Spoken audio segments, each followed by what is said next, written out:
또 말귀를 못 알아듣는 사람도 너무 많아. 아까도 말씀드렸지만 우리 생태마을에 전화해갖고 많은 분들이 그렇습니다. 거기 생태마을이죠? 네, 생태마을입니다. 생태 팔아요. 이런 분들 너무 많아요. 생태 팔아요. 그래서 우리는 생태 파는 데가 아닙니다. 그러면 그쪽에서 뭐라 그러냐면은 황태만 취급하세요. 그래요. 황태만 취급하세요. 그래서 우리는 생태 파는 데도 아니고 황태 파는 데도 아니고 천주교 피정집입니다. 그러면은 저쪽에서 뭐라고 그러냐면은 피족에만 취급하신다고요? 말귀 못 알아듣는 경우 참 많은 것 같아요. 그래서 서로 갈등이 생겨요. 똑같은 말을 듣고도 완전히 다르게 알아듣는 경우도 너무너무 많아요. 제가 신학교 1학년 때 주일학교 중고등학교 아이들을 데리고 한 20명 정도를 데리고 200명 정도를 데리고 여름 캠프를 갔어요. 우리 때는 4박 5일 가고 그랬어요. 섬강이라는 데를 갔는데 애들이 이제 수요일 날 이제 세 번째 날 전부 이제 강에 들어가는 프로그램이야. 근데 여선생 하나가 고개를 꼬고 안 들어가는 거예요. 그래갖고 다 들어가는데 저 선생은 왜 저 물에 안 들어가느냐? 저 선생 프로그램에 참여시켜라. 빨리 집어넣어라. 그랬더니 다른 선생님들이 어디 학사님 안 된다는 거예요. 저 선생님 오늘 그날이라는 거, 그날.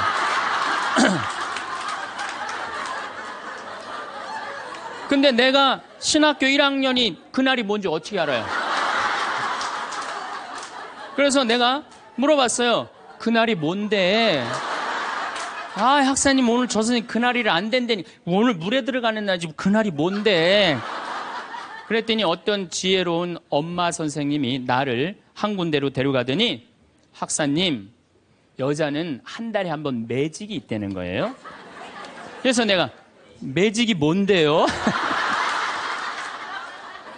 근데 그 엄마 선생님 정말 지혜로웠던 것 같아요. 그 엄마 선생님이 학사님, 이 여자는 한 달에 한 번 생리를 하는데 그때 피가 나오기 때문에 물에 들어가면 안 된다는 거예요.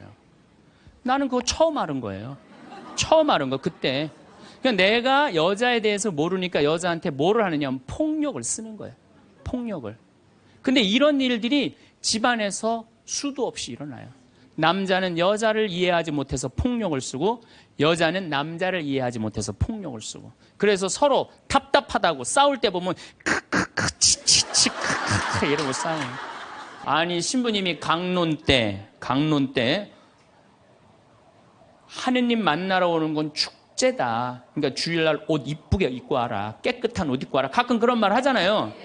그래서 나도 정말로 예쁜 옷을 입고 가야지. 그래갖고 예쁜 옷을 입고 성당에 왔어. 근데 딱 자매 하나가 한다는 소리가 누굴 또 홀리려고 여시같이 입고 왔어.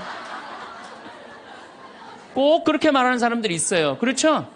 기둥뿌리 뽑았냐? 뭐 개 탔냐? 뭐 이래갖고 아주 상처를 주는 분들이 있어요. 입만 열면은 상대방 무시하고 가슴에 아픈 거를 이렇게 심어주는 분들이 참 많습니다. 말에는요, 가는 말이 고와야 오는 말이 고와요. 한 10년 만에 한 60에 헤어졌는데 70에 만났어. 내 친구가 한다는 소리가 야, 너 10년 동안 안 보는 동안 팍상 늙었다. 그러면은 이쪽에서 팍상 늙었다고 말들은 이 사람은 너 10년 동안 안 보는 동안 팍상 늙었다. 그런 친구한테 뭐라고 그럴 것 같아요? 너도 만만치 않아. 가는 말이 고와야 오는 말이 고운 거예요. 오늘도 황창현 신부님의 말씀을 통해 행복한 노후를 위한 해안을 얻어가시길 바랍니다. 영상이 마음에 드신다면 구독과 좋아요 부탁드립니다. 황창현 신부님의 행복 특강 바로 시작하겠습니다. 반갑습니다. 네, 오늘은 생명을 살리는 말씀이라는 주제로 강의를 하도록 하겠습니다. 우리 인간이 살아가면서 말처럼 중요한 게 없는 것 같아요.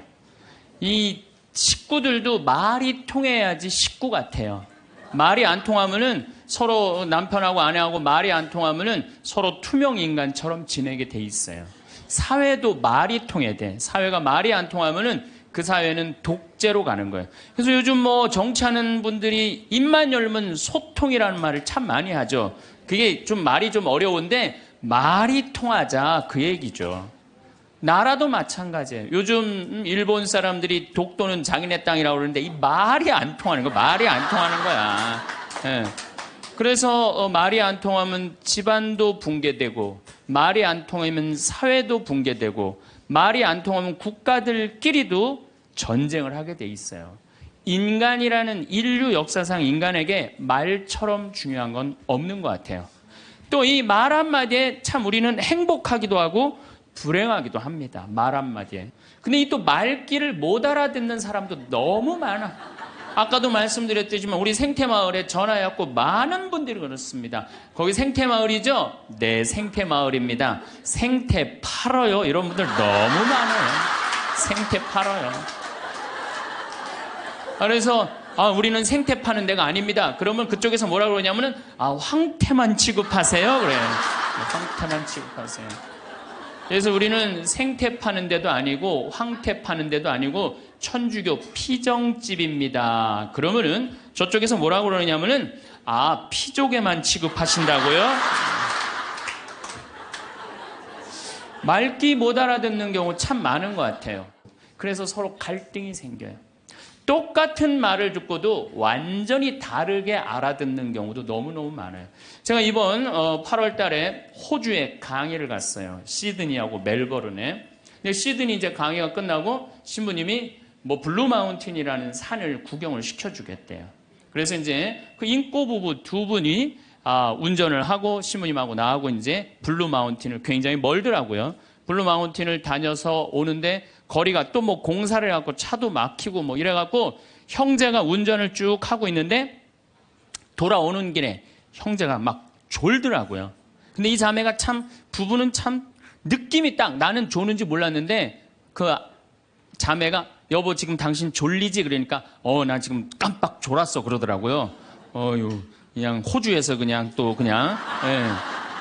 그러더니 아내가 여보 내가 운전할 테니까 당신 오늘 너무 많이 운전했으니까 뒤에서 좀 자. 그러고 난 다음에 조금 잠 깨면 다시 당신이 운전하면 돼. 근데 이 자매가 사실은 좀 관절염이 있었어요.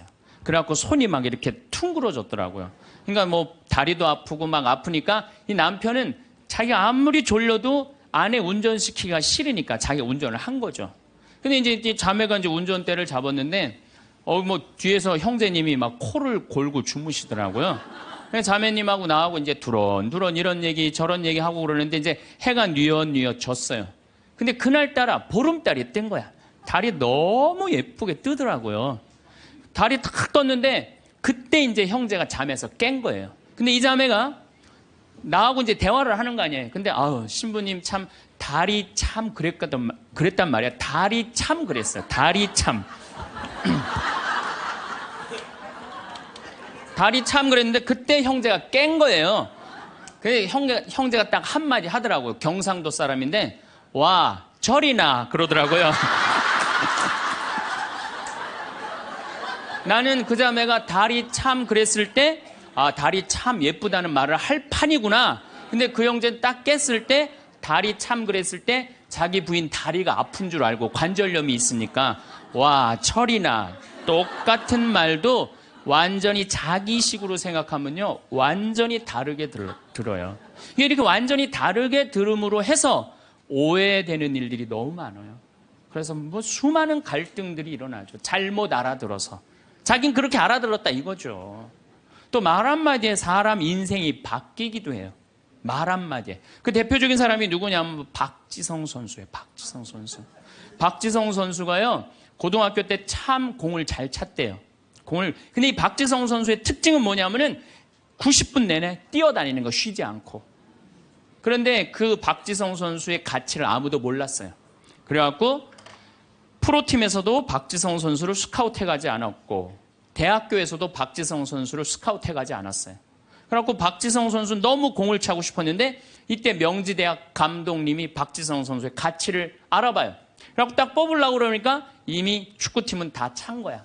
그래서 보니까 테니스부에 한 명 TO가 남아있는 거야. 그래서 박지성 선수한테 뭐라고 그러냐면은 너 우리 대학교 테니스부로 들어와라. 공은 축구부에 와서 차고. 그래서 박지성 선수는요 놀랍게도 축구 선수로 대학에 들어간 게 아니라 테니스 선수로 대학을 들어가요. 네. 테니스 선수로 대학을 들어가요. 근데 이 박지성 선수의 이 가치를 누가 알아보느냐면 히딩크가 알아봐요. 쭉 다니면서 너무 열심히 뛰거든. 뽑아요. 유명한 프로 선수도 아니고 대학 유명한 유망주도 아니고 박지성 뽑았을 때 히딩크가 많은 욕을 먹었다고 그래요. 그 뭐 맨날 후보로 뛰었죠. 미국 골든컵에서 박지성 선수 뛸 기회가 있는데 또 부상을 입어요. 그러니까 이 박지성 선수 너무 실망해갖고 락카룸에 있는데 히딩크 감독이 통역관을 데리고 와서 뭐라고 딱 1분 떠드는 거예요. 근데 또 박지성 선수가 그때는 영어를 지금은 잘하지만 못 알아듣잖아요. 그래서 통역관한테 지금 저 감독이 나한테 뭐라고 그러는 거냐? 그랬더니 통역관이 하는 말이 박지성 선수 당신은 히딩크 내가 생각하기에 당신 너무너무 훌륭한 선수가 될 자질을 갖고 있다. 앞으로는 세계적인 스타가 될 것이다. 아무도 주목하지 않았는데 이 히딩크라는 이 감독이 말 한마디에 자기 인생이 그 1분에 자기 인생이 바뀌었다는 거예요. 그 다음부터 플레이를 할 때 자신감을 가지고 플레이를 하기 시작했대요. 점점 박지성 선수의 가치가 드러나면서 여러분들 이 포르투갈전 32강 마지막 경기 했을 때 박지성 선수가 이영표 선수가 공을 차고 가슴에 트래핑을 해갖고 딱 골인을 넣죠. 누구한테 제일 먼저 뛰어가죠? 그렇죠. 히딩크한테 탁 끌어안잖아요. 자기 인생의 멘토, 인생을 운명을 바꿔준 사람이잖아요. 말 한마디에 사람이 운명이 바뀌는 거예요. 그래서 세계 최고의 맨유에 입단까지 하고 박지성 선수는 맨유가 역사가 100년이 넘는데 200회 이상 출장한 92번째 선수가 돼요. 물론 지금은 팀을 이적을 했지만은 정말 아시아인으로서의 최고의 스타가 된 거죠. 세계적인 스타가. 근데 박지성 선수가 자기 자서전에 뭐라고 그러냐면 그 히딩크 감독이 1분의 칭찬이 내 인생을 바꿔놨다고 얘기를 합니다. 그래서 우리가 말이라는 것처럼 중요한 게 없는 것 같아요. 근데 말에는 등급이 있어요. 말에는 등급이 있어요. 말에는 생명을 살리는 말씀을 하는 사람이 있어요. 말씀을. 또 좋은 열매를 맺는 말씨를 뿌리는 사람이 있어요. 또 입만 열면 상대방 기분 나쁘게 하는 말투를 던지는 사람이 있어요. 여러분들 마르틴 루터 킹 목사라고 아시죠? 예. 이분이 유명한 연설을 해요. I have a dream이라는 유명한 연설을 해요. 근데 그 연설 중에 한 구절이 참 제 마음에 와닿는 구절이 있어요. 나는 꿈이 있습니다. 나는 사람이 피부색으로 평가받지 않고 그 사람의 인격에 의해서 평가받는 세상이 오는 그런 꿈을 꾸고 그런 꿈이 있습니다. 이런 설교를 해요. 흑인이 1960년대 투표권도 없었던 그 사람들인데 지금은 어떻게 됐어요? 미국의 오바마 대통령이 탄생을 했잖아요. 이 명연설, 이건 정말 생명을 살리는 말씀이에요. 말씀. 또 내가 천주교 신자야. 내가 사는 게 너무 힘들어. 그냥 사랑도 안 되고 사업도 안 되고 그냥 자식도 안 되고 다 안 돼. 죽어야 되겠다. 내가 이제 이렇게 사느니 차라리 죽는 게 낫다. 그래갖고 죽기 전에 그래도 내가 천주교 신자니까 마지막으로 미사 참여를 하고 죽어야 되겠다. 그래서 마지막 주일날 저녁 미사를 이제 참여를 했어. 근데 그날따라 신부님 강론 말씀이 어쩌면 내 마음을 그렇게 잘 이해를 하고 나를 위로하고 나한테 용기를 주고 나한테 희망을 심어주는 강론 말씀을 했어. 근데 그 말씀을 듣고 마음이 바뀌었어. 성당문을 탁 열고 나갈 때 내가 왜 죽어? 이 좋은 세상. 내가 열심히 살아봐야지. 그리고 주먹을 불끈 쥐고 세상을 나갈 수 있다면 신부님 강론은 생명을 살리는 말씀이에요. 여기 있는 분들도 아마 그런 주위 분들한테 그런 생명을 살리는 말씀을 해주는 분들 많을 거예요. 좋은 말. 살과 피가 되는 그런 말씀 해주는 분들 많잖아요. 그렇죠? 이 최고급 등급이에요. 말에. 근데 두 번째는 말씨야. 말에는 씨가 있어요. 제가 3년 전에 뉴욕에 강의를 갔어요. 그런데 얼마나 많이 모였느냐면 2,000명 정도가 모여요. 2,000명. 엄청나게 많이 모였죠. 강의를 했는데 정말 교우들이 행복하게 강의를 들었어요. 근데 강의를 끝났는데 막 많은 사람들이 악수하고 사진 찍고 하는데 정말로 너무 예쁘게 생긴 아가씨가 원피스를 쫙 입고 날 보더니 싹 미소를 짓더니 다짜고짜 나를 탁 포옹을 하는 거예요. 이게 또 웬 여자냐. 누구시냐고 그랬더니 신부님 저 기억 안 나냐는 거예요. 그래서 기억이 안 나는데 누구시냐고 그랬더니 신부님 제가 초등학교 1학년 때 성당 마당에서 막 뛰어노는데 신부님이 저를 보더니 너는 여자아이가 어쩜 이렇게 말도 잘하고 성격도 좋고 씩씩하고 얼굴도 예쁘니 너 나중에 내가 봐서는 너 커서 어려운 사람 변호해주는 변호사 되겠다. 제가 그랬대요. 그러자마자 얘는 이제 뉴욕 바로 아랫동네 뉴저지라는 동네에 이민을 간 거예요. 근데 이민을 가서 자기가 항상 공부할 때마다 그런 생각을 했대. 그 유명한 신부님이 나 변호사 된다고 그랬다. 변호사 된다. 공부 열심히 했대요. 그리고 제가 가던 해 맨하탄에서 지금 변호사 사무실에서 변호사 일을 하고 있다고.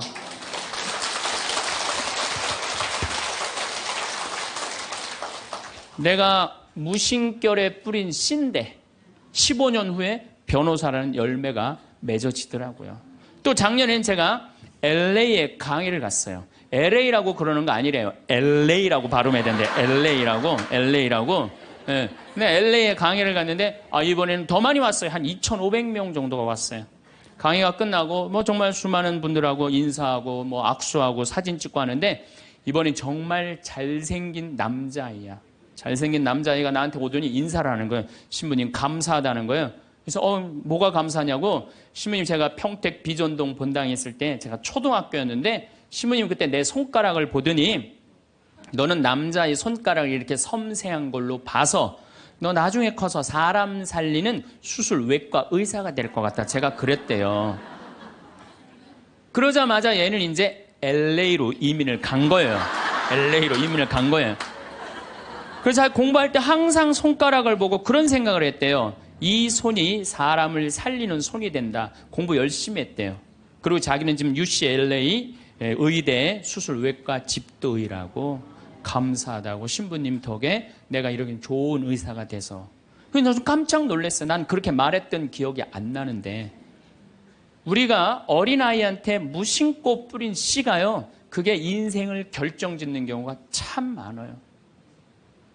근데 이 말투가 있어. 애를 보고 애들이 얼마나 사랑스럽고 귀해요. 근데 애를 보고 핸대는 소리가 엄마 아빠한테 핸대는 소리가 장군감이나 이러면 얼마나 좋아. 얘 견적 많이 들겠다. 이 말투를 던지는 분들 참 많아요. 기분 나쁘게 말투 던지는 분들. 근데 우리는 말투가 너무 많아요. 이 말투를 누구끼리 제일 험하게 하느냐? 부부끼리 제일 험하게, 부부끼리.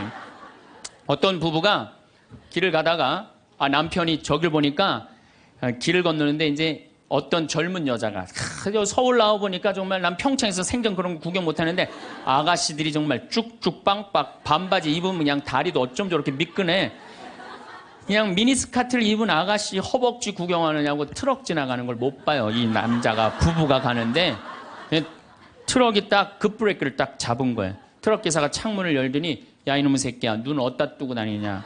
너 지금 저 여자 보느냐고 차 지나가는 거 못 봤잖아. 너 치면은 내 팔자 망친다. 내 팔자만 망치는 게 아니라 너 병신 되면 네 마누라 네 자식 고생한다. 그 여자한테 한눈 팔면 너 인생 망치는 거다. 욕을 5분 동안 바가지로 하는 거야. 그랬더니 5분 딱 지나더니 창문을 인생 똑바로 살라고 그러고 창문을 닫고 갔어요. 남편은 하도 벙쪄 있어갖고 이렇게 쳐다보고 있는데 아내가 툭툭 치면서 여보 당신 저 트럭 기사랑 친해? 아니 나 처음 보는 사람이야. 그랬더니 아내가 핸대는 소리가 그런데 어쩜 그렇게 당신에 대해서 정확하게 알고 있어.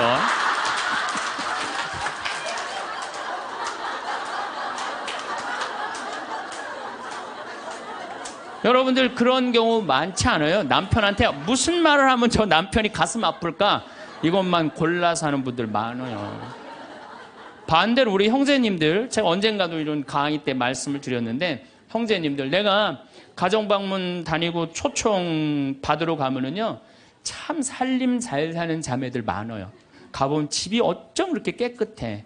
음식도 깔끔하게 하고 그냥 딱 치마 입고 그냥 드레스 입고 딱 음식 준비하면 너무너무 이쁘고 참 부럽더라고요. 그래서 내가 한마디에 형제한테 형제님 다 이렇게 살림 잘하는 부인 같이 살아서 너무너무 행복하시겠어요?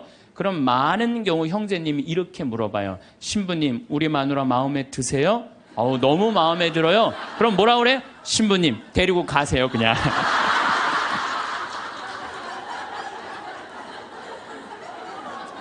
말투야. 우리 마누라는 신부님 마음도 예뻐요. 이렇게 얘기하면 얼마나 좋아. 근데 부부끼리 서로 상처나는 말을 골라서 해요. 골라서. 말투죠. 여러분들 자식들한테도 어때요? 애가 공부 좀 못하면 속상하잖아요. 뭐라 그래? 내가 너 같은 거 낳고 좋다고 미역국 끓여 먹은 내가 미친년이다. 엄마인데도 어쩜 그렇게 상처되는 말을 자식한테 골라서 할 수가 있어요? 너 이게 엄마가 막 애가 따지면 이게 죽으려고 그러는 거 살려놨더니 이게 눈 똑바로 뜨고 그냥 엄마한테 덤비는 거 봐. 그때 1살 때 죽을 때 그냥 놔두는 건데 그냥. 그냥 애들 가슴에 멍을 들게 하는 분들이 많아요. 집에서도 부부끼리 말이 통해야 돼. 근데 여러분들 부부끼리 답답할 때 많죠? 말 안 통해갖고. 그럴 때 싸울 때 어떻게 싸워요? 크크크 치치치 크크크 이러고 싸우지 않아요? 싸울 때 보면은 그런 부부들 많아요. 그런 부부들. 그런데 기왕 하는 말인데 예쁘게 하면 어디 덧나요? 귀향하는 말인데 예쁘게 하면 어디 덧나요? 그런데 2009년에 MBC에서 참 재미난 실험을 했어요. 한글날을 기해서 밥 있죠. 우리가 먹는 밥. 이 밥을 줘서 한쪽 아나운서들한테는 밥아 고마워 사랑해 보고 싶었어 이렇게 말하라고 그런 거예요. 근데 반대쪽 아나운서들한테는 밥한테 뭐라고 그러냐면 꼴배기 싫어 쳐다보기도 싫어 죽어버렸으면 좋겠어 이렇게 말하라고 그런 거예요. 그런데 한 달이 지나고 가서 봤는데 놀라운 일이 벌어진 거예요. 밥아 고마워 사랑해 너 때문에 내가 살아 이렇게 말한 밥은 향기가 나는 하얀 누룩이 핀 거예요. 그런데 쳐다보기 싫어 꼴배기 싫어 죽어버렸으면 좋겠어 이렇게 말한 밥은 미워 이렇게 말한 밥은 새카맣게 썩은 냄새가 나는 새카맣게 향기가 나는 누룩. 여러분들 쳐보세요. 그 실험이 나와요. 향기가 나는 누룩 완전히 썩어버린 밥. 밥도 고맙다 이쁘다 감사다 이러면 향기가 나는데 사람은 어떨 것 같아? 사람 내가 혼배를 한 200상 300상 정도 해줬어요. 200상 300상 정도 해줬는데 혼배를 할 때 내 느끼는 게 어쩜 그렇게 신부들이 하나같이 다 이뻐. 안 이쁜 신부가 없어요. 안 이쁜 신부가. 왜 이쁠까요? 남자가 데이트할 때 뭐라 그래? 보고 싶었어. 사랑해. 난 너 없으면 난 안 될 것 같아. 난 너 없으면 죽을 것 같아. 난 네가 원하는 건 다 해줄 수 있어. 말해봐 원하는 거. 별을 따다 줄까? 달을 따다 줄까? 그럼 여자가 반짝반짝 웃어야 안 웃어요? 반짝반짝. 그 상태에서 결혼하는 거예요. 그래서 신랑 신부들을 보면 그렇게 예쁘고 잘생겨요. 근데 그렇게 예쁘고 잘생긴 신랑 신부를 혼배를 시켜줬는데 10년이 지나고 나면요 그 이쁜 얼굴이 온데간데 없어져요. 막 기미도 끼고 막 주근깨도 얼굴에 보이고. 왜 그럴까요? 남편이 뭐라 그럴 것 같아? 그때 내가 눈이 뼈서 너랑 결혼한 거다. 내가 그때 미쳤었다. 나가 죽어라. 우리 이혼하자. 이런 얘기 10년 들으면요 아무리 예쁜 여자도요 얼굴 망가지게 돼 있어요. 아무리 예쁜 여자라도. 제가 이렇게 한 50, 60쯤 되신 분들이 그런 게 분명해요. 50, 60 되신 분들 중에 이목구비가 뚜렷하지 않아. 뭐 이쁜 구석이 별로 없는데도 이상하게 이쁜 여자들이 있어요. 이상하게 이쁜 여자들이. 그런 여자들은 어떤 여자들일까요? 남편이 당신 어쩜 가면 갈수록 어쩜 더 이뻐져. 우리 색시가 세상에서 난 제일 이뻐. 당신 사랑해. 고마워. 이런 얘기 20년 들으면은요 이목구비가 뚜렷하지 않아도요 이상하게 이뻐져요. 그런데 쌍꺼풀도 분명하고 코도 오똑하고 입술도 도톰한데 50, 60 되신 분들 중에 무섭게 생긴 분들이 계세요. 이목구비가 뚜렷한데도 무섭게 생긴 분들이 계세요. 그런 분들은 왜 그럴까요? 서로 죽이자, 죽자, 뭐 살자, 뭐 이렇게 말하고 20년 동안 싸운 사람은요 아무리 예쁜 얼굴이라도 망가지게 돼 있어요. 사람은요 어떤 말을 듣느냐에 따라서 이쁘고 이쁘지 않는 게 결정이 되는 거예요. 여러분들 남편한테 아내한테도 그렇지만 자식한테도 뭐라 그래? 너는 내 자식이 아니라 왼수다. 나가 되져라. 이런 썩을 놈. 그러면은 자식이 어떻게 될까요? 왼수가 되고요. 바깥에 나가 돌아다니게 되고요. 썩게 돼 있어요. 근데 우리는 엄마들 자식 뜻대로 안 된다고 속상할 때 말을 함부로 하죠. 여러분들 생각을 해봐요. 우리 아들이 있어. 공부 좀 못해. 공부 못하면 어때요? 나는 공부 잘하는 거 그렇게 훌륭하다고 생각 안 해요. 근데 우리는 공부를 못하면 대한민국은 죄인 취급하잖아요. 어쨌든 공부를 못해. 그런데 아들한테 엄마가 괜찮아. 공부 못하면 어때? 이렇게 잘생긴 아들 하느님이 우리 집에 떨어뜨려 주었고 엄마는 밥 안 먹어도 우리 아들만 봐도 배불러. 이런 소리 듣고 자라는 애들은요. 삐뚤어질 수가 없어요. 딸 보고도 이렇게 이쁜 딸 혼자 보기 너무 아깝다. 어쩜 이렇게 이쁜 딸이 얘네들 삐뚤어질 수가 없어요. 남편도 아침에 출근할 때 이렇게 잘생긴 남편 어떻게 보내? 여보, 내가 나가서 버릴 테니까 당신 집에 있어.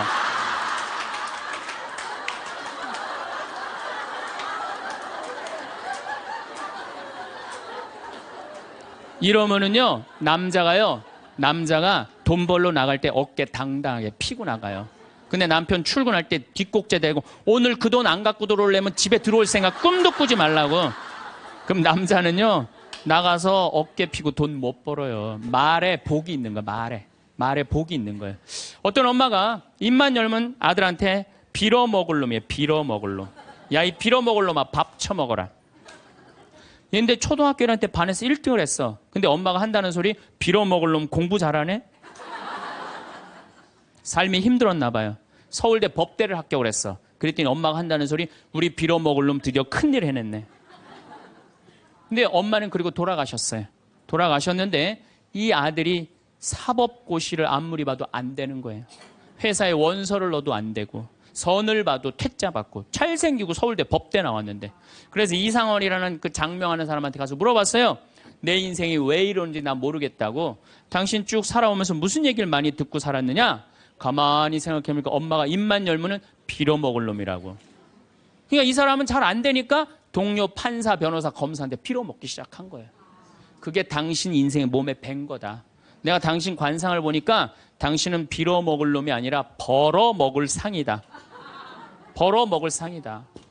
그래, 내가 왜 빌어먹을 놈이야? 내가 서울대 법대까지 나왔는데. 과외를 시작했어요. 과외를 시작했더니 애들이 너무너무 많이 모이는 거예요. 그래서 학원을 했어요. 학원을 했더니 돈을 너무 많이 버는 거예요, 서울에서. 그랬더니 예쁜 색시가 시집을 오고 지금은 딸 둘을 낳고 행복하게 벌어먹고 살고 있대요.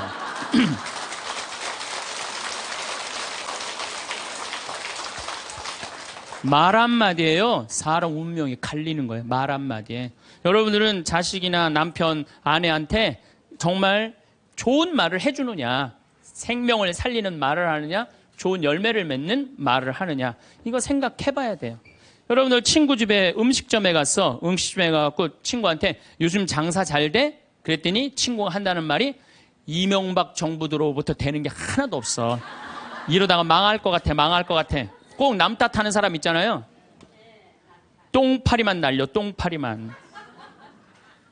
근데 또 다른 친구 식당에 갔어요. 그랬더니 다른 친구가 장사 잘 돼?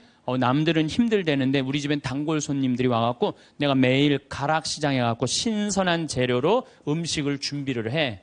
자, 다음에 친구들이, 야, 너 우리 개 모임이 있는데, 동창 모임 있는데 너 좋은 음식점 있으면은 나 안내 좀 해줘라. 그러면 여러분들 똥파리 날리는 집으로 안내할 것 같아요?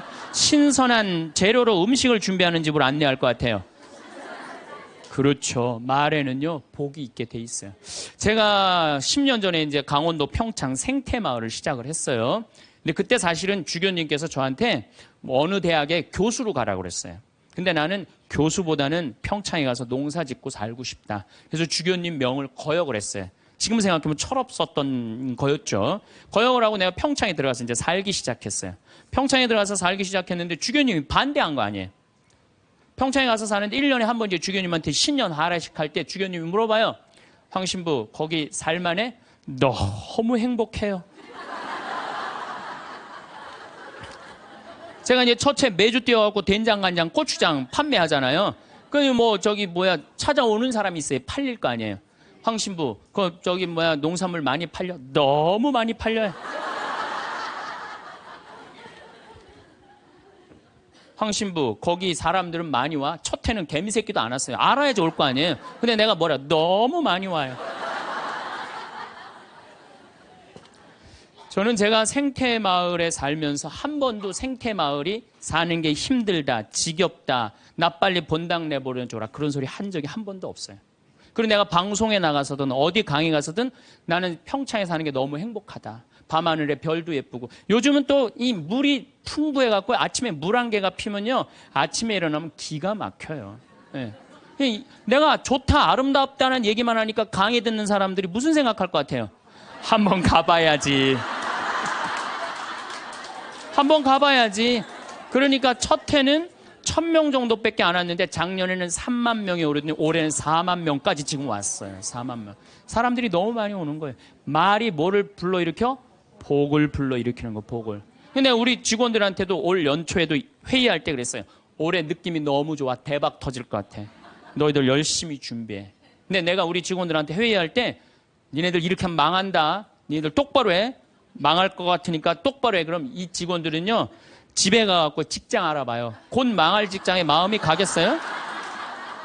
그런데 올해 대박 터질 것 같아. 마음이요, 벌써 놓이는 거예요. 그래서 내가 우리 직원들한테 8월 말까지 예약이 2월 달에 차면 내가 니네들 유럽 저기 뭐 기차여행 데리고 갈게. 내가 그랬어요. 그랬는데 12월까지 예약이 꽉 찬 거예요.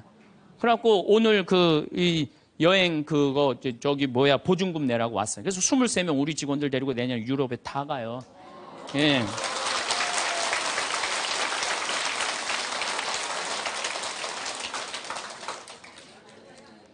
제 신조는 그달에 번 건 그달에 다 쓰자. 이게 제 신조예요. 예. 올해 번 거는 올해 다 쓰자. 이게 내 신조예요. 그러니까 내가 행복하다, 많이 온다, 많이 판매된다, 이렇게 말하니까 우리 생태마을이 즐겁고 행복하고, 사람이 어제도 250명 다녀왔어. 내일도 또 250명 오고, 매일 그냥 내가 외부 강의 나오지 않는 한 안에는 꽉꽉 차는 거예요. 말이 복을 불러일으키는 거야. 말이 귀양하는 말인데 좋은 말, 행복한 말을 해야 되지 않아요? 근데 우리는 현대인들은 이런 특성이 있어요. 입만 열면은 힘들어 죽겠다, 지겨워 죽겠다, 이렇게 사느니 죽는 게 낫다, 이런 소리 참 많이 해요. 그런 소리 많이 하죠? 또요, 우리 할머니들 늙으면 죽어야 된다, 이런 소리 많이 하잖아요. 죽으면서 그런 소리 하면은 이쁘긴 한데 죽지도 않으면서 그냥 늙으면 죽어야 된다. 우리 어머니가 60 넘어서 딱 뭐라 그러셨어요? 아유, 늙으면 죽어야 돼. 깜짝 놀랐어요. 내가 효도할 때가 됐는데 벌써 돌아가시면 어떡해. 그래갖고 나는 신부 5년 휴가 동안 정말 거의 내 모든 휴가는 어머니 아버지를 위해서 썼어요. 뭐 성지순례, 이스라엘, 그 다음에 또 무슨 우리나라 좋대는데 금강산, 무슨 백두산 다 모시고 갔다 왔어요. 죽는다니까 빨리 갔다 와야 될 거 아니야. 빨리 갔다 와야 될 거 아니야. 그런데 그렇게 60 넘어서 늙으면 죽어야 돼, 그 소리를 했는데 깜짝 놀랐는데 요즘은 그 소리 들으면 신경질 난다니까요. 그 소리 하신 지 20년이 지났어요. 20년. 갈 생각을 안 하세요. 아버지는 피부가 더 뺑뺑하고 어머니도 더 고와지세요. 그러니까 죽지도 않을 거면서 힘들어 죽겠다, 지겨워 죽겠다, 사는 게 지겹다, 이게 말이 안 된다는 거죠. 복을 차는 거예요. 여러분들 2년 전인가 우리 서울교구 시각장애우들 100분이 우리 생태마을에 오셨어요. 정말 그분들 기쁘더라고요. 그래서 내가 뭐가 그렇게 기쁘냐 그랬더니 신부님, 우린 눈에 뵈는 게 없어서 행복하다고. 눈에 뵈는 게 없어서 행복하다고.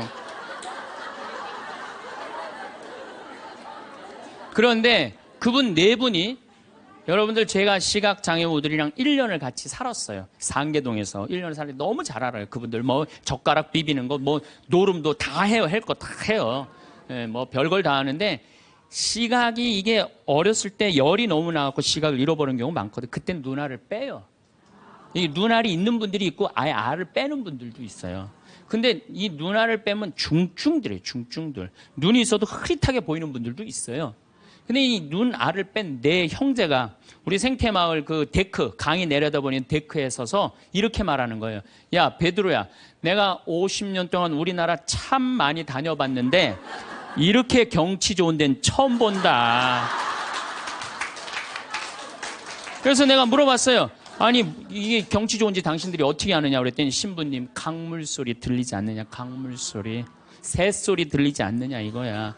그 다음에 느티나무 바람에 흔들리는 소리 들리지 않느냐. 또 5월 달에 오셨는데 아카시아 향기, 공기, 이렇게 경치 좋은 데는 처음이라는 거야. 얼마 전에도 우리 생태마을에 교수님인데 60에 시력을 잃기 시작해갖고 65세 완전히 시력을 잃으신 교수님이 오셨어요. 근데 그분이 나하고 밥을 먹으면서 이런 말씀을 하시더라고요. 신부님, 저도 오래간만에 새벽에 강물 소리, 너무 듣기 좋은 강물 소리 들어서 3시간 동안 강물 소리에 흠뻑 젖었다는 거예요. 그리고 새벽에 새가 우는데 너무 자기 오래간만에 행복했다고.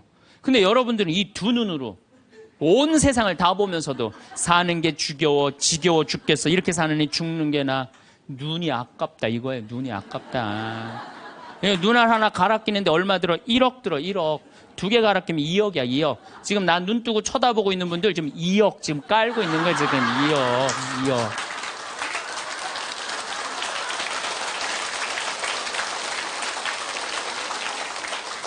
심장 하나 갈아 끼는데 5천, 간 갈아 끼는데 7천, 신장 갈아 끼는데 3천이에요. 그럼 이거 3억 5천이에요. 3억 5천.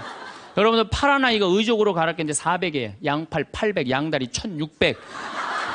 대충 따지면 여러분 한 5억 정도 되는 거예요. 그리고 더욱이 여기 지금 걸어오신 분은요, 적어도 5억짜리로 지금 끌고 온 거예요. 5억을 갖고. 그리고 여러분들 눈, 다리, 손가락, 발가락 다 붙어있는 식구 4명이 밥을 먹으면은요, 20억이 앉아서 먹는 거, 20억이 앉아서.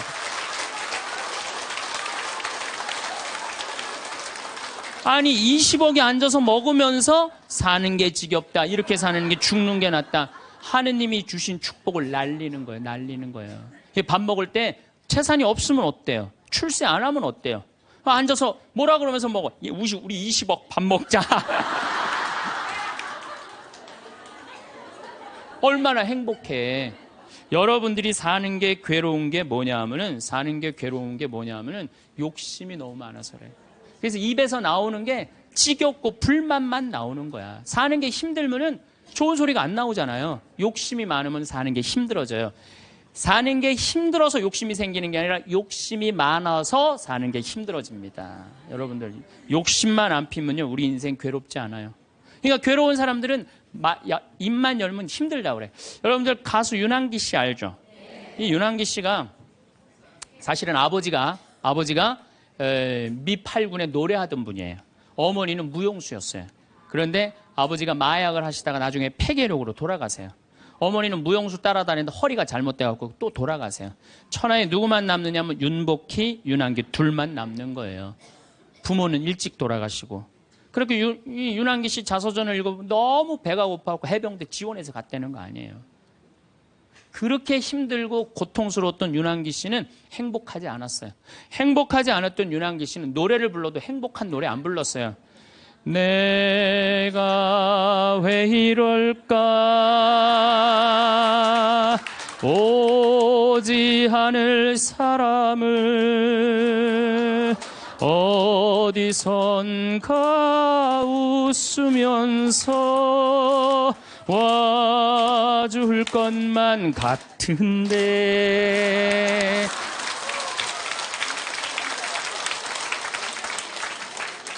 행복하지 않았기 때문에 노래를 불러도 행복한 노래를 안 불렀어요. 처음에는. 차라리 그 사람을 만나지 않았던들 이 고통 이 괴로움 나에겐 없을걸.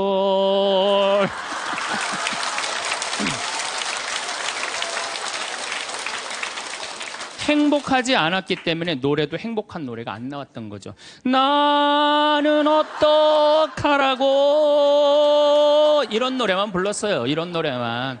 예. 너무합니다. 이것도 김수희 씨가 불렀지만 곡은 윤한기 씨가 쓴 거예요. 전부 행복한 곡이 하나도 없었어요. 근데 76년에 윤한기 씨는 하나님을 믿기 시작해요. 76년에 하나님을 믿기 시작해요. 그러면서 삶이 바뀌기 시작해요. 79년에 윤한기 씨, 윤복희 씨가 사랑이 뭐가 잘못되고 굉장히 괴로워해요. 그때 동생을 위해서 이사야전서 37장을 묵상하다가 갑자기 곡을 안 왔어요. 여러분들 너무너무 잘 아는 요즘 나가수에서도 유명한 내가 만약 외로울 때면 내가 위로해 줄게. 이게 무슨 소리냐면 내가 만약 외로울 때면 하느님인 내가 너를 위로해 줄게. 그 노래예요. 그 노래. 이게 1절은 한국어 가사가 2절은 영어 가사인데 1절은 그때 하느님이라는 단어를 쓸 수 없었지만 2절에는 하느님이라는 단어를 써요. 너는 나의 영원한 노래야. 야훼는 나의 영원한 노래, 영원한 기쁨이다 이거예요. 내가 외로울 때 누가 위로해 주지? 주님께서 위로해 준다 이거예요. 그리고부터 이 두 분은 인생이 바뀌어요. 이 이후로 윤한기 씨 자서전을 읽어보면 슬픈 노래를 하나도 안 불렀다고 그래요. 아까도 이야기했지만 나는 행복합니다. 나는 행복합니다. 나는 행복합니다. 정말 정말 행복합니다. 그 다음 가사가 뭐냐면 기다리던 그날이 왔어요. 어깨를 활짝 펴고 우리 함께 웃어봐요. 즐겁게 살아봐요. 그런 내용이에요. 그리고 지금 윤한기 씨는 무슨 일을 하고 있느냐. 나이가 70이신데 개신교 예술신학교 목회, 목사님, 총장 역할을 지금 목사님을 20년 이상을 살면서 세상 사람들한테 행복을 얘기해줘요. 청승을 떨면서 노래를 불렀을 때하고 기쁨을 가지고 노래를 불렀을 때하고 인생이 바뀐다 이거예요. 인생이. 그런데 이게 누구끼리 제일 서로 죽이는 말을 많이 하느냐. 복을 이제 서로 빌어줘야 되는데 복을 빌어줘야 되는데 누구끼리 제일 많이 아픈 말을 하느냐면 부부끼리 제일 많이 아픈 얘기를 많이 해요. 근데 참 나도 남자지만은 여자 참 이해하기 힘든 존재예요. 여자 이상하고 요상하고 괴상하고 아주 복잡하고. 나만 그런 줄 알았더니 스티븐스 호킹스 박사라고 있어요. 스티븐스 호킹스 박사. 이 사람이 나이가 71인데 작년에 뭐라고 그랬냐면은 자기는 140억 년 전에 우주에서 벌어진 일도 다 아는데 자기는 아직도 여자의 95%를 이해를 못하겠다고 그래요. 아니 그 유명한 사람도 95%를 이해를 못하겠다고 그러는데 나는 더 모르죠. 네. 여자를 이해하지 못하니까 여자한테 폭력을 쓰는 거예요. 제가 신학교 1학년 때 주일학교 중고등학교 아이들을 데리고 한 20명 정도를 데리고 200명 정도를 데리고 여름 캠프를 갔어요. 우리 때는 4박 5일 가고 그랬어요. 섬강이라는 데를 갔는데 애들이 이제 수요일 날 이제 세 번째 날 전부 이제 강에 들어가는 프로그램이야. 근데 여선생 하나가 고개를 꼬고 안 들어가는 거예요. 그래갖고 아니 다 들어가는데 저 선생은 왜 저 물에 안 들어가느냐. 저 선생 프로그램에 참여시켜라. 빨리 집어넣어라. 그랬더니 다른 선생님들이 어디 학사님 안 된다는 거예요. 저 선생님 오늘 그날이라는 거 그날.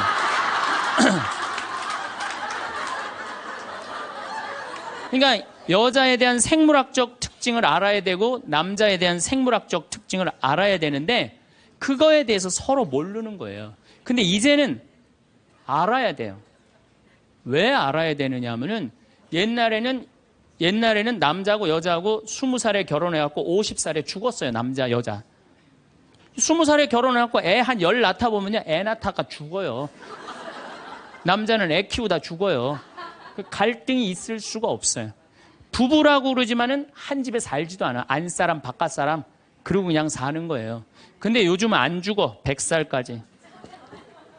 남자, 여자가 50살서부터 100살까지 서로 이해도 못하면서 한 집에서 50년을 사는 거예요. 서로를 이해를 못하면서. 그러니까 말이 어떤 말이 나와? 상대방한테 가슴에 멍을 들게 하는 말이 나오는 거예요. 멍이 들게 하는 말을. 그래서 다음 시간에는 과연 우리 남자 여자가 도대체 어떤 특징을 갖고 있기 때문에 서로 크크크 치치치 크크카 하고 싸우는지, 왜 남자 여자가 서로 으르렁거리면서 잡아먹을 듯이 싸우는지 그 이야기를 다음 시간에 하도록 하겠습니다. 감사합니다. 어렸을 때부터 말이 씨가 된다는 얘기 많이 들으시면서 사셨을 텐데요. 복이 되는 말, 독이 되는 말에 관해 여러분들과 얘기 나눠보겠습니다. 등산 모임이 있는 날에 한 친구가 나오지 못했습니다. 손자를 봐야 한답니다. 그 사정을 모를 리 없지만 유독 한 친구가 버럭 소리를 냅니다. 그 친구 왜 그리 살아? 그러니 허구한 날 붙잡혀 살지. 그러자 다른 친구가 자넨 손자가 지방에 있지. 옆에 있어봐 똑같아. 손자 양육이 논쟁으로 커집니다. 난 처음부터 선언했어. 내가 애를 보면 성을 간다. 못생긴 남자와는 절대 결혼 않는다는 처녀. 난 죽어도 요양원에는 안 간다고 한 선배. 딱 100세만 살 거야 호언했던 학교 동기. 그런데 어쩌나 다 헛맹세가 됐으니까요. 여자는 못생긴 남자와 천생연분을 맺고 선배는 치매가 들어 일찌감치 요양원으로 향했죠. 100세를 장담할 만큼 건강했던 친구는 9수에 걸려 69세에 심장마비로 떠났습니다. 나이 들며 갖춰야 할 덕목이 절제입니다. 삶의 고루 적용되는 말이지만 여기에는 조심하라는 뜻이 있죠. 무엇보다 말 조심하라는 것입니다. 듣는 귀가 둘인데 비해 말하는 입은 하나뿐인 것도 같은 이유입니다. 우리가 수없이 내뱉는 말에는 사람을 살리는 말도 있지만 죽이는 말도 많습니다. 같은 말인데도 누구는 복이 되는 말을 하고 누구는 독이 되는 말을 합니다. 황창현 신부님이 말하는 말의 세 부류도 같습니다. 말씨, 말씀, 말투가 그것입니다. 씨를 뿌리는 사람, 말씨. 기분 좋게 전하는 사람, 말씀. 말을 던지는 사람, 말투 이 있는 것처럼 말에도 등급이 있습니다. 말씀은 말과 다릅니다. 어떤 분의 이야기를 들으면서 나도 저렇게 살아야겠다고 다짐하는 경우가 있습니다. 이같이 감동을 전하는 사람의 말을 말씀이라 하죠. 말로 좋은 씨를 뿌리는 사람도 있습니다. 초등생 어린이에게 씩씩하고 멋지구나. 넌 장군감이다. 넌 말을 잘하니 변호사가 되겠구나. 이렇듯 말에 복을 담는 습관이 필요합니다. 좋은 언어 습관은 말씨를 잘 뿌리는 것에서 시작됩니다. 전철에서 중년 여인이 경로석에 앉은 할머니에게 말을 건넵니다. 어쩜 그렇게 곱게 늙으셨어요. 그런데 할머니는 시큰둥한 표정입니다. 다음 역에서 아주머니가 내리기 무섭게 그냥 고우시네요 하면 좋잖아. 늙은 거 누가 몰라. 듣고 보니 그렇기도 하네요. 프랑스 작가 장자크 상페는 자신의 책 뉴욕 스케치에서 뉴요커들의 긍정적인 말버릇을 관찰했습니다. 그들은 빤한 얘기인데도 습관처럼 상대의 말꼬리에 감탄사를 붙이고 물음표를 달아줍니다. 이는 내 말에 관심을 갖는다는 표시로 받아들여지고 서로의 삶과 이야기를 격려해주는 말 효과를 높입니다. 이를테면 누가 이번에 터키를 다녀왔어요. 너무 좋았어요 라고 말합니다. 그러자 옆에서 좋은 곳이죠. 나는 2번 가봤어요. 이렇게 말을 받으면 일단 주춤하게 됩니다. 이럴 때 뉴요커들은 자기 경험을 내세우지 않고 정말요? 어머, 좋았겠다. 일정은 어땠어요? 말머리를 계속 상대에게 돌려줍니다. 얼쑤 같은 추임새로 상대를 신나게 해주는 뉴요커의 말 습관이 좋아 보이는 이유입니다. 우리는 느낌표와 물음표를 얼마나 사용하나요? 자기를 앞세운 대화를 하게 되면 상대의 말에 이러한 부호를 찍어주기가 어려워집니다. 오늘도 내가 한 말을 돌아보면서 느낌표와 물음표가 인색했음을 깨닫습니다. 내 말에 감탄하며 나의 감정과 안부를 물어주는 사람만큼 귀한 사람은 없을 것입니다. 말이란 닦을수록 빛나고 향기가 납니다. 말할 때도 역지사지가 필요합니다. 말을 나눌 때는 상대방의 입장을 늘 염두에 두라고 합니다. 적어도 실언이나 허언 같은 말 실수는 막아야 하니까요. 그러면 덤으로 얻는 것도 있습니다. 어쩌면 그리 말을 예쁘게 하세요. 복 들어올 말만 하시네요. 마지막으로 가족, 친구할 것 없이 인간관계에서 절대 해서는 안 될 말 5가지에 대해 살펴보겠습니다. 첫 번째, 나의 사생활을 필요 이상 말하지 마라. 사람을 만나면 벙어리가 되어라. 슬픔을 나누면 약점이 되고 기쁨을 나누면 시기가 된다. 사람의 이기적 본성은 타인의 고통에 둔감하게 만든다. 따라서 나의 사생활을 진심으로 걱정하고 위로해주는 사람은 거의 없다. 아니면 내 이야기가 주변에 퍼져서 심심풀이 주제로 소비되거나 언젠가 비수가 되어 나에게 돌아올 뿐이다. 내가 한번 내뱉은 말은 더 이상 비밀이 될 수 없다. 내가 뱉은 말은 점점 살이 붙기 마련이다. 또한 자신에 대해 과도하게 털어놓으면 사람들과 더 가까워지기보다 오히려 멀어지는 것을 경험하게 된다. 인간관계는 시간이 갈수록 계속해서 변화한다. 지금은 아주 가깝지만 몇 년 뒤는 어떻게 될지 모르는 게 사람 사이다. 시절인연이란 말도 있듯이 어떤 관계도 영원할 수 없다. 특히 우정은 한순간 깨지기 때문에 다른 사람에게 내 치부를 드러내기 전에 신중하게 생각해라. 반드시 후회한다. 만약 나의 깊은 사생활을 잘 아는 사람과 관계가 안 좋아지면 쓸데없이 신경 써야 하는 일이 많이 생길 것이다. 특히 나의 안 좋은 습관들이나 불행한 가정사는 더욱 타인의 판단과 비판에 노출되지 않게 조심해야 한다. 삶의 특정 부분을 비밀로 유지해야 내가 더 품이 있고 남들에게 존중받아야 할 사람이라는 인식을 심어줄 수 있다. 드러내지 말아야 할 내 사생활에 대한 이야기를 실컷 하고 집에 돌아와 말하지 않았더라면 좋을 거라고 후회하는 것은 어리석은 행동이다. 두 번째, 나의 약점을 말하지 마라. 씁쓸하고 잔인하게도 인간은 타인의 약점을 통해 위안을 얻고 자신도 모르는 새 은근히 즐긴다.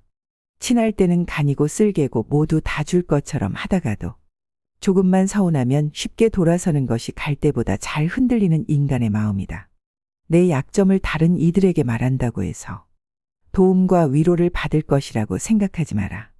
해결을 위한 노력을 하는 것과 동시에 그것들을 당신 혼자만 알고 있어라. 약점을 고치지도 못하면서 늘 인식하고 있다면 스스로를 위축시킬 뿐이다. 자신의 약점을 빨리 고치거나 잊어버려라. 약점은 누군가의 도움을 받아서가 아닌 스스로 극복해야 하는 것이며 동시에 스스로 극복할 수 있음을 명심해라. 옛말의 사람은 모두 입안에 도끼를 가지고 태어난다. 어리석은 사람은 말을 함부로 하여 그 도끼로 자신을 찢고 만다라고 했다. 말은 한 사람의 입에서 나와서 천 사람의 귀로 들어간다. 질병은 입을 쫓아 들어가고 화근은 입을 쫓아 나온다.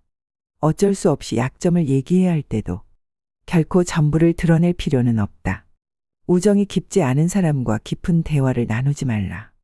말은 한 번 입으로 내뱉어 버리면 두 번 다시 주워 담을 수 없기 때문에 항상 조심해야 한다. 내가 이 말을 해도 적절한가? 내가 후회하지 않을 것인가 하고 한 번 더 생각하라. 수다쟁이처럼 말을 많이 한다고 인기가 좋아지는 것도 아니고 인정을 더 받을 수 있는 것도 아니다. 괜한 말 한마디의 실수로 그동안 쌓아온 명성과 이미지를 쓸어내 버릴지도 모른다. 들려주어도 괜찮은 말이 있고 감추는 것이 더 나은 이야기도 있다. 상대에게 말을 해야 할지 말아야 할지 판단이 서지 않을 때는 먼저 상대를 주의 깊게 살펴보면서 그 사람의 인격에 대한 확신이 설 때까지 기다려라. 그러면 말해도 좋을지 비밀로 해야 할지가 분명해지기 마련이다. 세 번째, 다른 사람의 단점을 말하지 마라. 다른 사람의 단점과 허물을 쉽게 말하지 않는다. 누군가를 욕하는 것은 나 자신을 부정적으로 보이게 하고 자신의 명상을 손상시킨다. 다른 사람들과 누군가에 대한 뒷담화를 같이 하게 되면 그 순간에는 그들과 유대감을 형성하고 있다고 느낄지라도 결정적인 순간에는 결국 서로를 의심하고 불신하게 된다. 이로 인해 사회적인 신뢰가 필요한 좋은 기회들이 내게 왔을 때 놓치게 될 것이다. 다른 사람에 대한 단점이나 허물을 보았을 때는 못 본 채 하고 입 밖에 내지 말아라. 자신의 입에서 나간 말은 본인에게 그대로 돌아온다. 또한 서로의 비밀을 지켜달라고 말하지만 그 비밀은 지켜지지 않고 오히려 그 화살이 자기에게 돌아와 화근이 될 수 있다. 부정적인 이야기는 되도록 하지 않는 것이 사회생활에 큰 유익이 된다. 다른 사람의 허물이나 비난의 말을 들었을 때는 어떻게 해야 될까? 직접 확인하지 않은 이상 고지고대로 전부 믿지 마라. 비판 역시 위험하다. 비판은 상대를 방어적으로 만들고 자신을 정당화하도록 안간힘을 쓰게 하기 때문이다. 사람들의 소중한 자존심에 상처를 입히고 원한을 불러일으키기도 한다. 이미 내뱉어진 말은 상대방의 가슴 속에 수십 년 동안 화살처럼 꽂혀 있다. 비판은 부메랑이 되어 나에게 다시 돌아온다.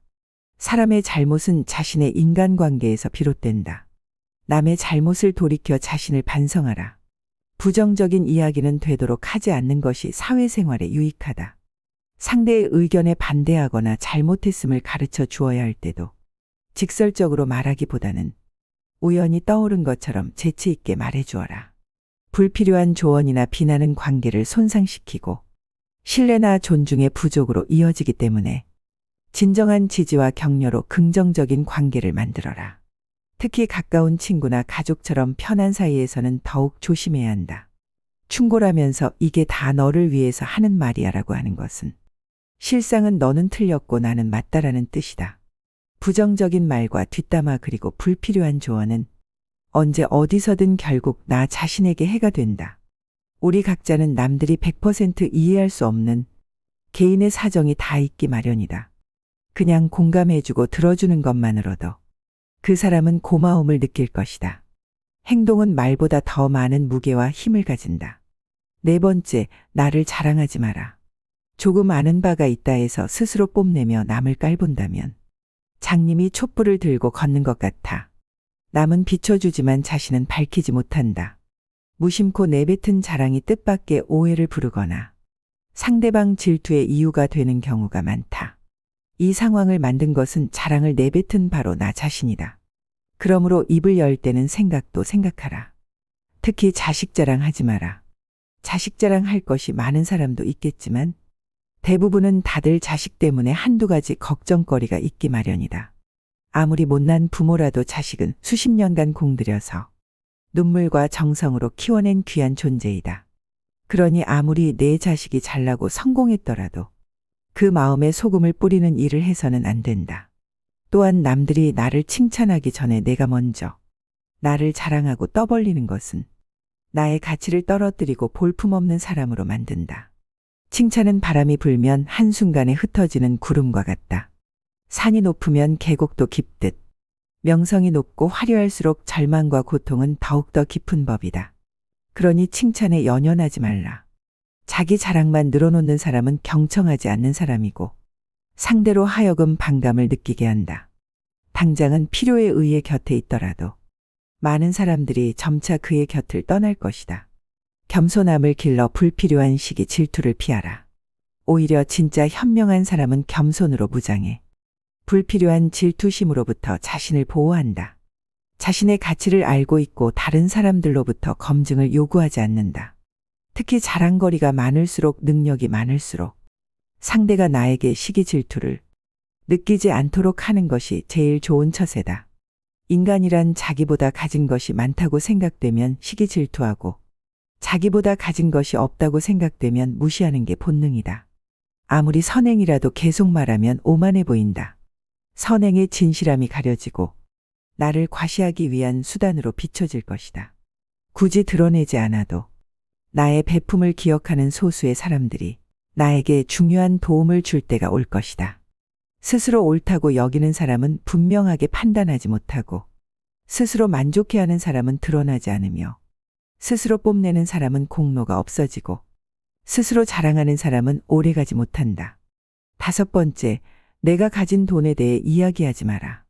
세상에서 사람을 가장 크게 상처 입히는 세 가지는 번민과 말다툼 그리고 텅 빈 지갑이다. 그 중에서 텅 빈 지갑이 가장 크게 사람을 상처 입힌다.